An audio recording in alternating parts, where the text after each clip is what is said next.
नमस्कार दोस्तों, मैं हूं सोनी मेहुल और आज आपके साथ में हाजिर हूँ फिर एक नया कंटेंट लेकर।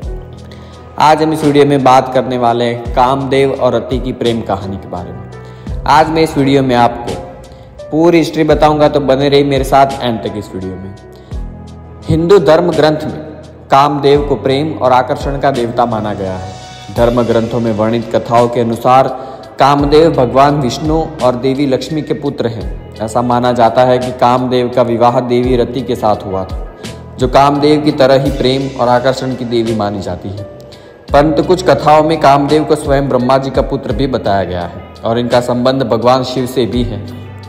धर्म ग्रंथों में कामदेव का स्वरूप सुनहरे पंखों वाले एक सुंदर नवयुवक की तरह प्रदर्शित किया गया है, जिनके हाथ में धनुष और बाण है। इनकी सवारी तोते को बताया गया है। ये तोते के रथ पर मछली के चिन्ह वाले लाल ध्वज लगाकर विचरण करते हैं। परंतु कामदेव को कुछ शास्त्रों में हाथी पर बैठे हुए भी बताया गया है। कहते हैं कि भगवान शंकर ने अपने तीसरे नेत्र से कामदेव को भस्म कर दिया था। उसके बाद उनके अगले जन्म में उनकी पत्नी रति के साथ कामदेव का पुनः मिलन हुआ। तो आइए जानते हैं काम और देवी रति की प्रेम कहानी। पौराणिक कथा के अनुसार एक समय ब्रह्मा जी सृष्टि के विस्तार की कामना से ध्यान मग्न थे। उसी समय उनके अंश से एक तेजस्वी पुत्र का काम उत्पन्न हुआ। वो पुत्र कहने लगा कि मेरे लिए क्या आज्ञा है।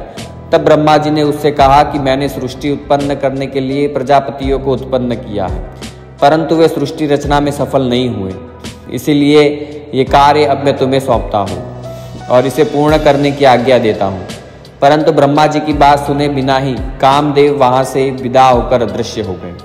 ये देख ब्रह्मा जी को क्रोध आ गया और उन्होंने कामदेव को श्राप दे दिया कि तुमने मेरी आज्ञा का पालन नहीं किया है, इसलिए तुम्हारा जल्दी नाश हो जाएगा। ये सुनकर कामदेव भयभीत हो गए और हाथ जोड़कर ब्रह्मा जी के समक्ष क्षमा मांगने लगे। काफी देर तक कामदेव के लगातार विनती करने पर ब्रह्मा जी प्रसन्न हुए और उन्होंने कामदेव को रहने के लिए 12 स्थान दिए। उन्होंने कहा कि कामदेव, तुम्हारा निवास स्थान स्त्रियों के कटाक्ष, उसके केश राशि, उसकी जंघा, वक्ष, नाभि, जंगमूल, अधर, कोयल की कूक, चांदनी, वर्षाकाल, चैत्र और वैशाख महीना होगा। इसके बाद ब्रह्मा जी ने कामदेव को पुष्प का धनुष और मारण, स्तंभन, जृंभन, शोभन तथा उन्मादन नाम के 5 बाण दिए। वो धनुष मिठास से भरे गन्ने का बना हुआ था, जिसमें मधुमक्खियों के शहद की रस्सी लगी थी।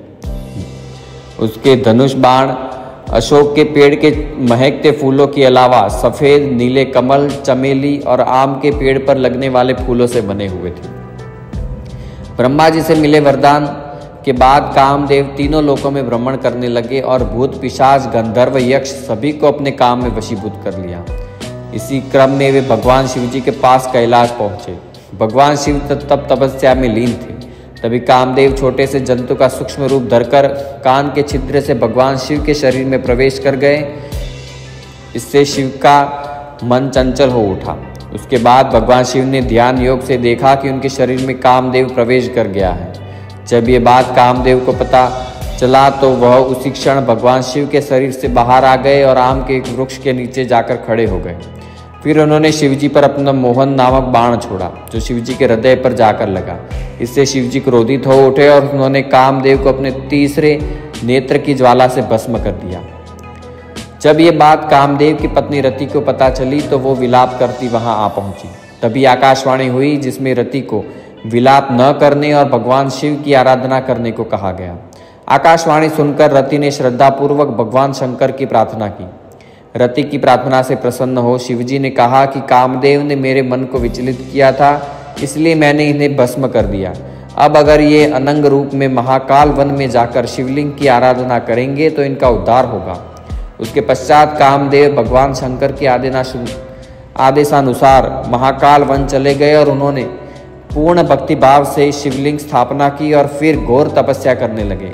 कुछ समय बाद कामदेव की तपस्या से प्रसन्न होकर शिवजी ने कहा कि तुम अनंग शरीर के बिना रहकर भी सारे कार्य करने में सक्षम रहोगे और द्वापर युग में कृष्णावतार के समय तुम रुक्मणी के गर्भ से जन्म लोगे और तुम्हारा नाम प्रद्युम्न होगा।